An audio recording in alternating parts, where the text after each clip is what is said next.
The following presentation was given at the Unitarian Universalist congregation of Tupelo in Tupelo, Mississippi. All are welcome to join us on Sundays at 11 a.m. at 1301 Marshall Street in Tupelo. So good morning, everybody. I want to start out by telling y'all about the holly bushes next to my house. So we bought this house 5 years ago, and there were these great big holly bushes. And holly, as you know, has these sharp, pointy thorn things on the edge of every leaf. And they were easily as tall as me. And with a lot of stubborn persistence, I have beat them back to stumps over and over. And they keep coming back. I mean, really, I have cut it down to where there's nothing green, and it's just a stump. 5 of them in a row on the west side of the house, and they keep growing back. So I went out early yesterday morning. I woke up at 5 a.m. thinking about this sermon. What am I going to say about this topic? And I was like, I'm going to cut one of those stumps off. And I got my handsaw. I'm out there at like 6 a.m. And I got one stump cut down, and a blister started to form. And I was like, okay, one stump is enough for today. But I'm going to return and explain more about the stump and how I think that relates to white supremacy at the end of this. So I imagine y'all have heard of the 7 principles. We just read them. And there's been an 8th one proposed by Paula Cole Jones in 2013. And it reads this way. We, the member congregations of the Unitarian Universalist Association, covenant to affirm and promote journeying towards spiritual wholeness by working to build a diverse, multicultural, beloved community by our actions that accountably dismantle racism and other oppressions in ourselves and our institutions. So why is this important? Didn't we already cover it in the first 7? Well, sort of. You could read it into what's there, but I think that it's needed to be explicit. And since I began seminary 8 years ago, I've learned a lot about the history of Unitarian Universalism because I started out as a congregant just enthusiastically endorsing everything that UU stand for. And going to seminary, you learn more about the history. So I found out that Unitarians began as overwhelmingly white, upper class. A lot of them had a pretty significant amount of money. And most of the ministers were male, cisgender, straight, highly educated, not disabled. The Universalists, it's a similar story. Middle class, largely white. The ministers were male, cisgender, heterosexual. You get the idea. So in this, talking about why we might need an 8th principle, I went to Ferguson with my seminary class in January of 2014, and I blocked streets with other ministers. It was part of a class. I saw the memorial site where Michael Brown's body was left in the middle of an apartment complex after he was killed. And the emotional impact of standing in the street, seeing where he died, it had a huge toll on me. And it made me realize this could be me. This could be my daughter. This could be my father-in-law. That it's not separate from me. In many ways, Michael Brown could have been my brother, my son.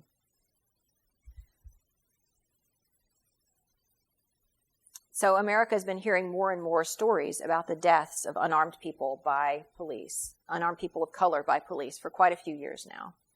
And the activist community marks time by the anniversaries of these deaths. You've heard the name Tamir Rice, Ayanna Jones, Oscar Grant. And since President Obama finished his 2nd term, we've had quite a few policies and pronouncements from the new administration that some people would call a backlash or a white lash that would make anybody of conscience be concerned.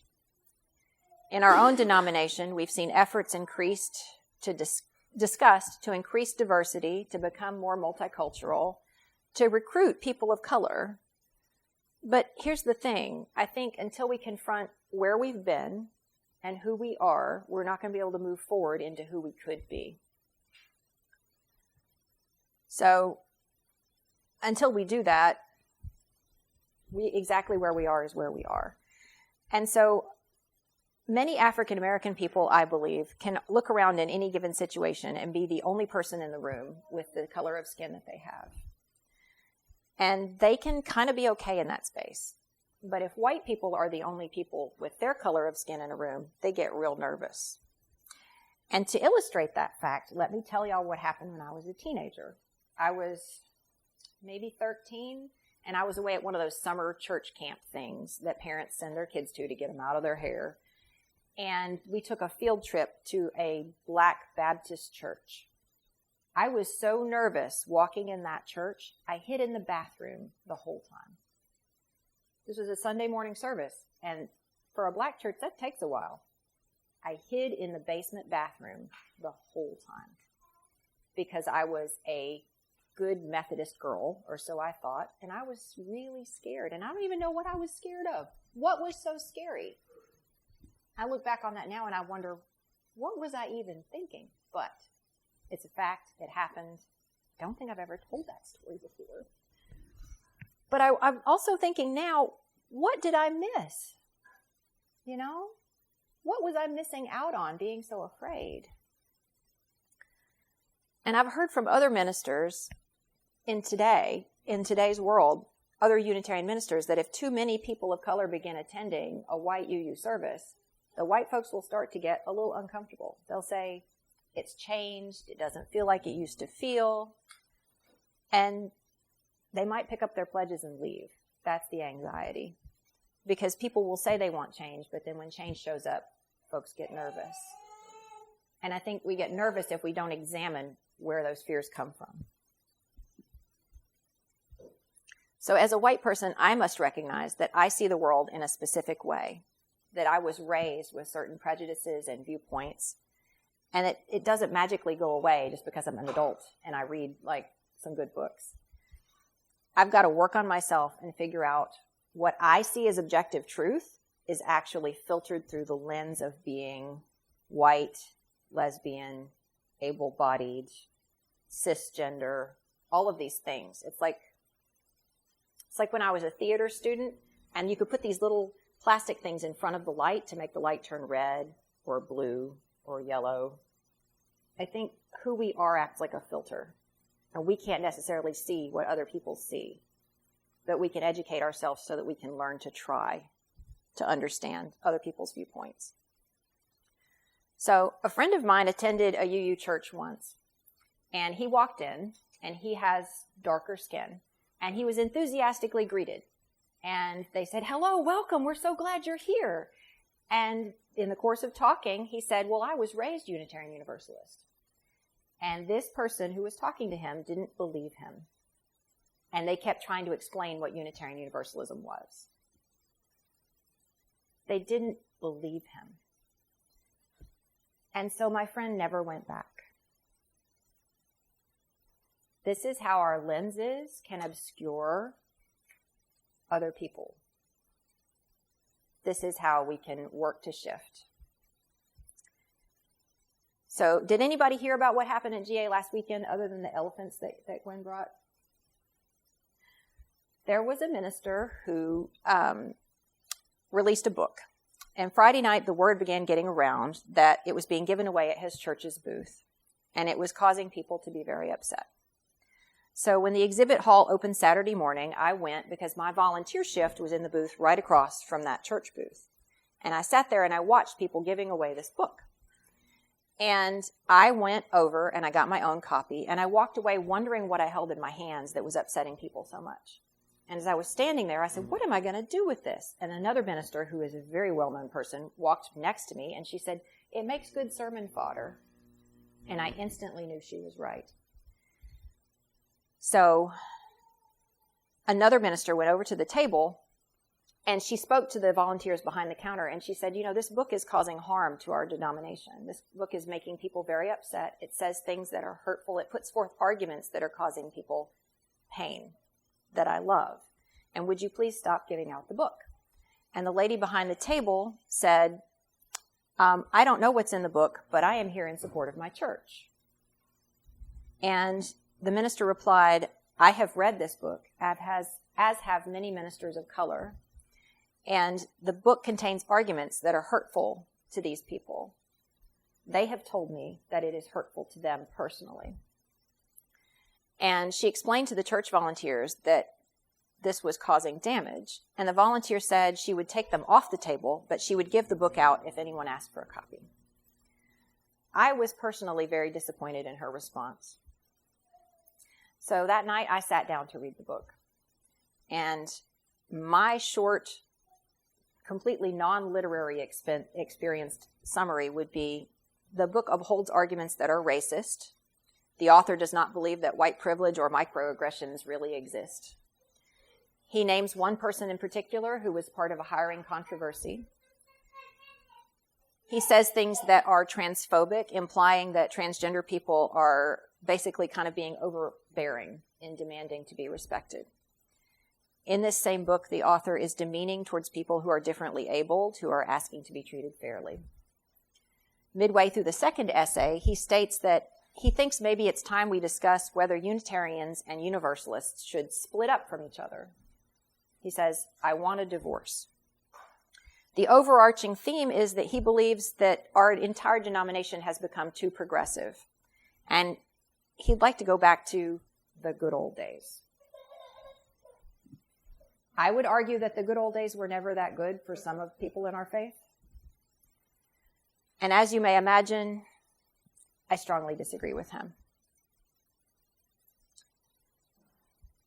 And people have said, are they banning the book? No, the book is not banned. You can get it. It's easily available if you search for it. But I don't have to read things that are hateful towards transgender people to know that it's something I don't want in my brain, for example. That's where I stand on it. And now Gwen's going to talk a little bit about her experience of GA. And I will sum up at the end and go back to telling you about that holly bush.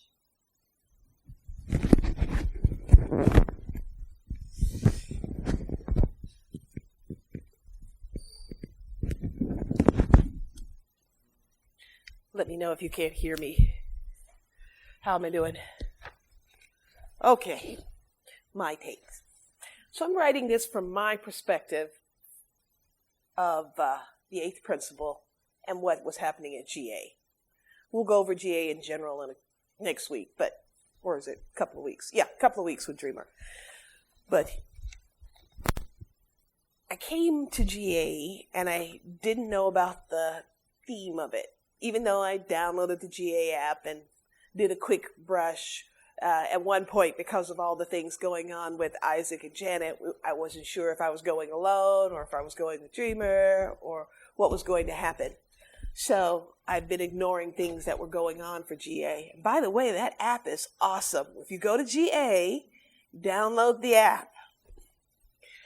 So I'll start part of this reading, part of this talking.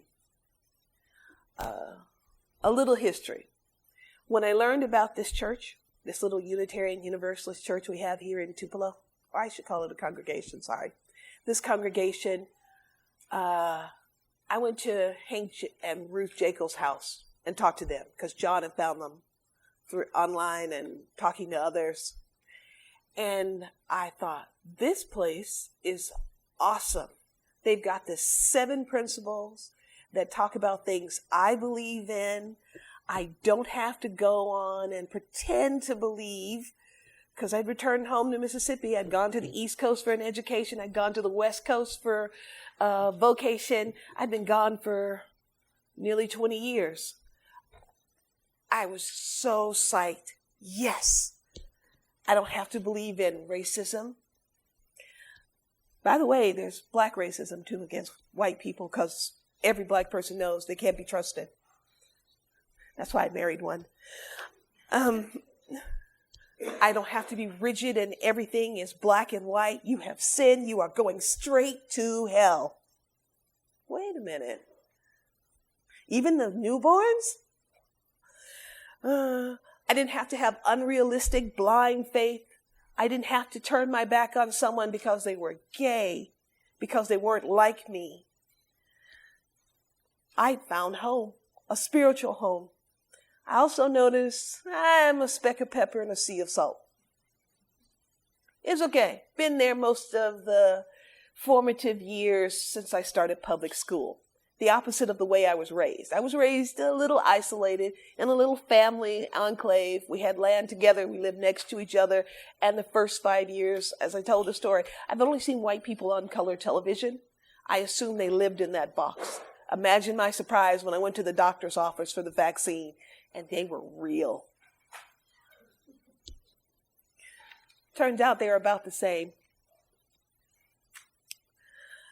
My first GA was in 2017. For those of you who didn't follow Peter Morello's resignation, the GA screwed up.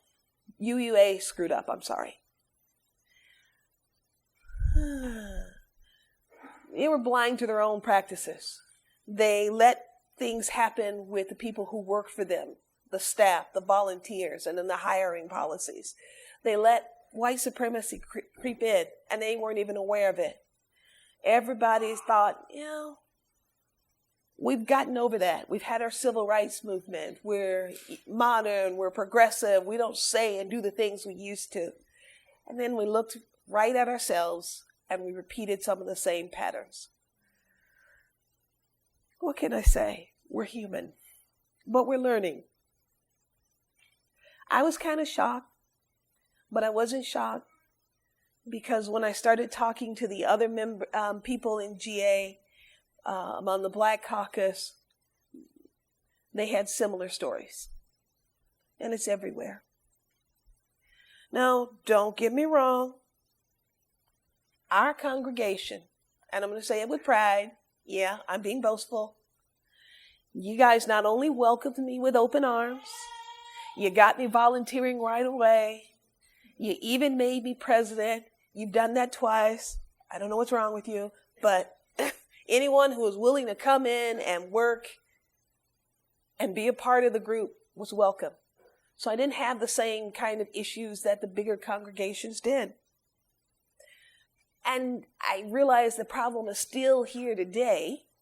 When we were on the plane to Spokane, Dreamer took my seat because there was a hot guy at her seat, and my seat, I could sit back with the old people at the back of the plane near the bathroom.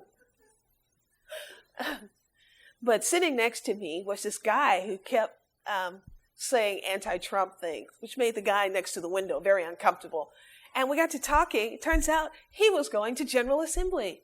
And the lady behind him, she was going to General Assembly. And then he turned to me and he said, I've never seen a black UU. What? And I said, oh, you've never been to GA. Come to think of it, the most of the time that I've seen a black UU, not including us, our members who've come and gone, was at General Assembly. But that's microaggression. Just like the guy in Reverend Love's story. We were other within a group that says we respect and promote the worth and dignity of all people. We were other again. Don't believe that even UUs make mistakes. Some of the stories told at General Assembly in 2017 left me in tears, and I thought I was done with that. But life has a way of reminding you. Now, don't get John wrong. He is part of the original 13 colonies. This guy I met on the plane, John, he hadn't seen many blacks, period. So I can see where he's coming, but still microaggression. Things you should think before saying.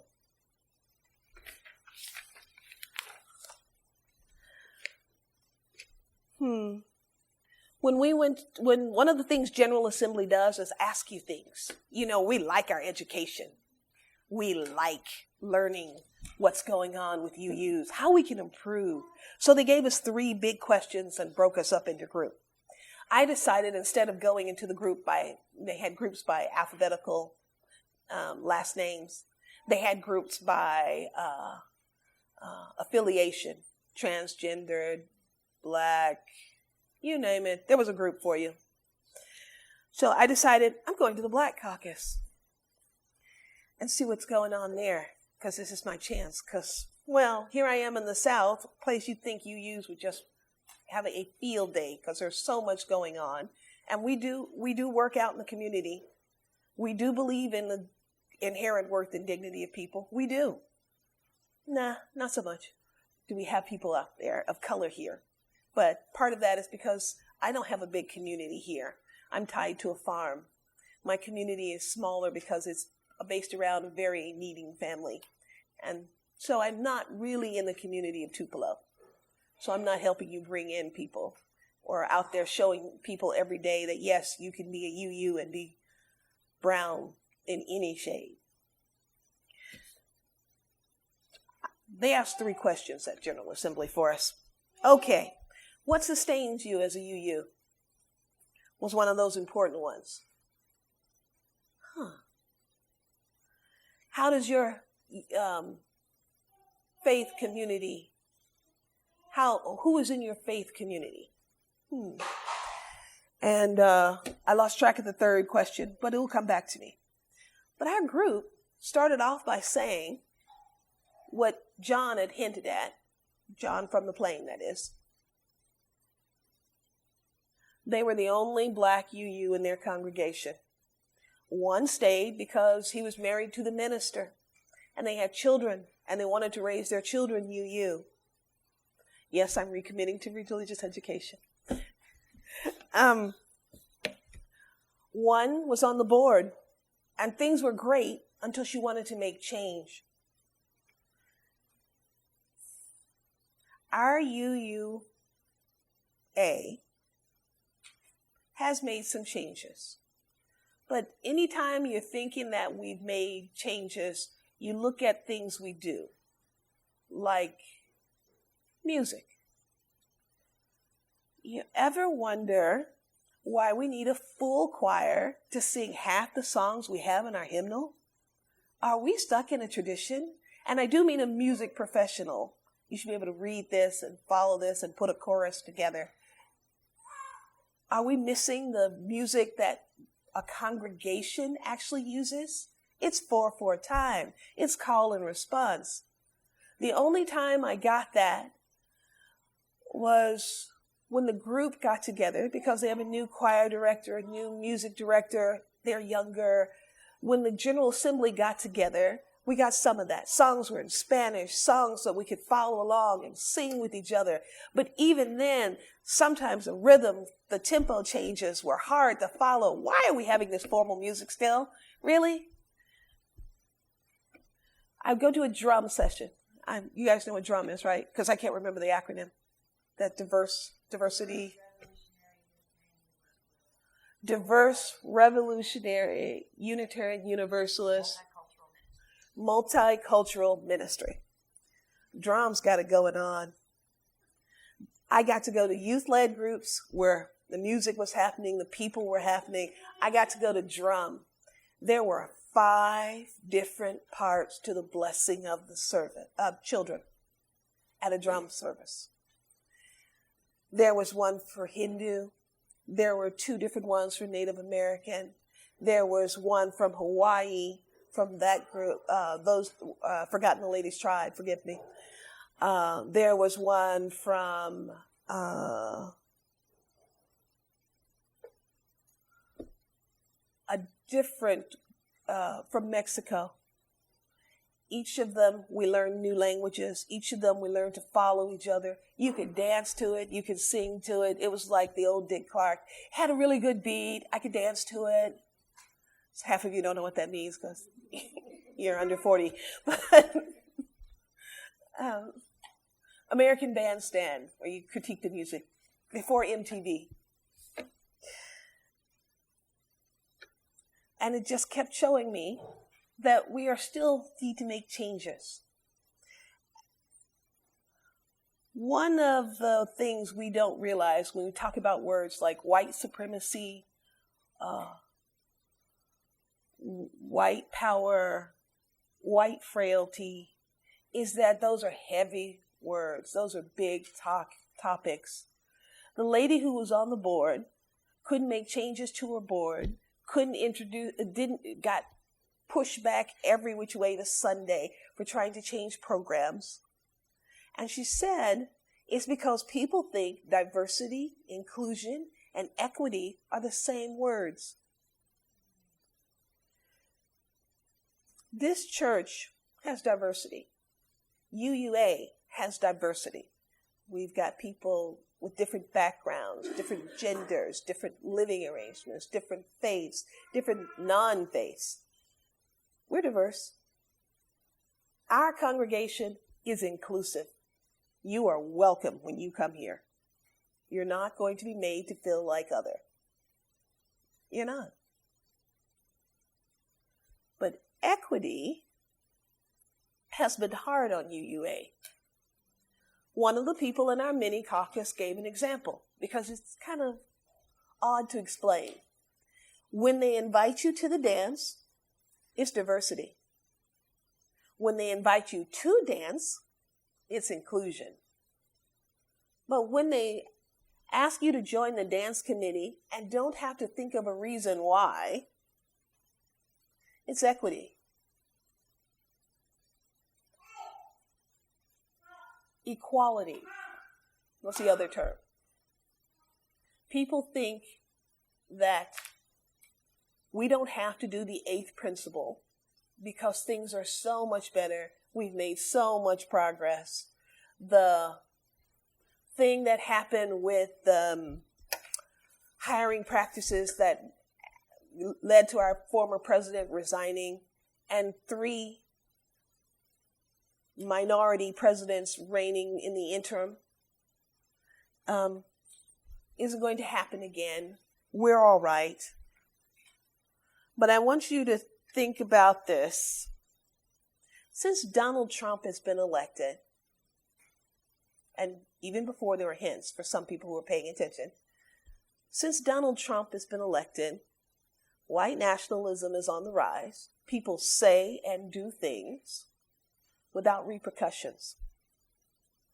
You can see it in the ordinary things that happen. For those of you who have been employed, will be employed, or are employed, tell me what happens when there's a dispute between a non-white or even non-heterosexual employee and a white employee. Who gets the smallest reprimand, if any? Who gets demoted? Who gets suspended? Who gets sent home? Who gets fired? I confess, I am a speeder. When I was driving in Washington, and there's a 2-hour set of area that's just dead land, I got behind a car doing 90. I stayed at 85, walked my way back to 80, and I let the lead car get pulled over by the police. I confess, I've done it, and I'll probably do it again. But I have a real fear about being pulled over. Some of you don't have the fear that you're going to get arrested whether you were doing something or not. You're going to be harassed, searched, your car seized. You could end up shot or dead. Some of you aren't scared of that when someone pulls you over for a speeding ticket. That's how you know white supremacy is not about the KKK. It's about an attitude that says white is the norm, and I don't have to think about it as a norm because it just is. I call it air pollution. Some days you can see it. There's someone dead on the ground. You can't breathe. Some days you can feel it. You don't get promoted at work. You don't get the praise at work. You don't get the support at work. And your coworkers are even puzzled. Some days you can't even tell it's there.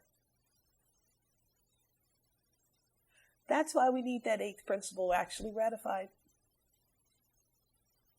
Now, I'm proud of our congregation.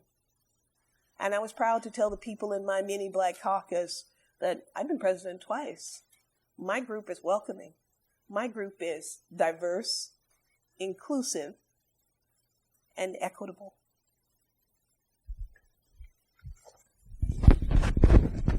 Sorry to hog all your time.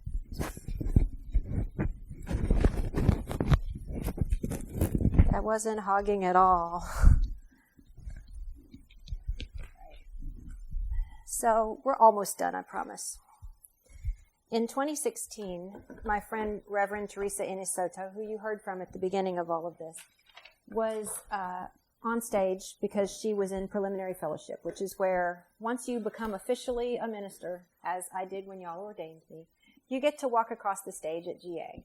And so she was on stage, and she had a little sign that said, ouch, because she's in a scooter. And every time somebody said something in the sermon or in the music that was not inclusive of her as a person who's differently abled, she held up, ouch.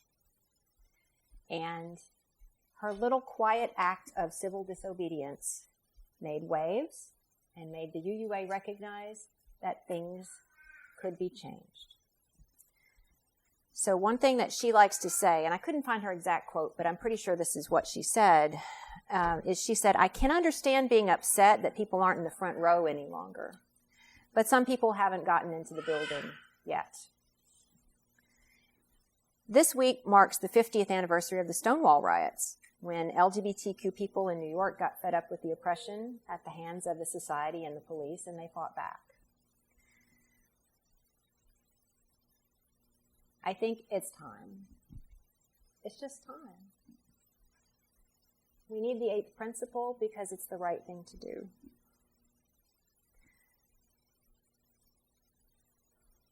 When I was a child, I was taught to be afraid of people that I perceived to be different than me. As an adult, I'm trying to unlearn that. And I think white privilege and white supremacy is kind of like that holly bush that keeps coming back from the stump. It's thorny. It's hard to get to the root of it. It'll cut you pretty badly. And if we can get past all of that and start sawing away at what's underneath all of it, if we can dig it up, get through the soil, pull it up by the roots, there's a chance that something really beautiful could grow. That we could have a faith that's led by people that look like Gwen. That we could have people like Gwen making the invitation, not just extending it. So it is my hope that the people who are resistant to change, who put out that book, that they might come to recognize that there's a better way. That the path we're on as Unitarian Universalists is a really good path.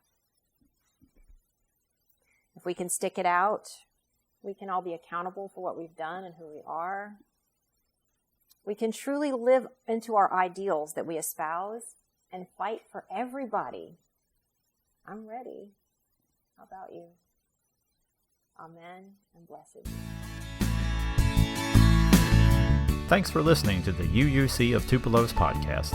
You can find us at uuctupeloms.org, on Facebook by searching for UUC Tupelo, or contact us by email at uuctupelocom@gmail.com. That's uuctupelocom@gmail.com. The UUC of Tupelo is a welcoming congregation who accept all people, regardless of creed, color, national origin, gender, or gender identity. We hope you have enjoyed this podcast, and as you head on your way, go in peace, believe in peace, create peace.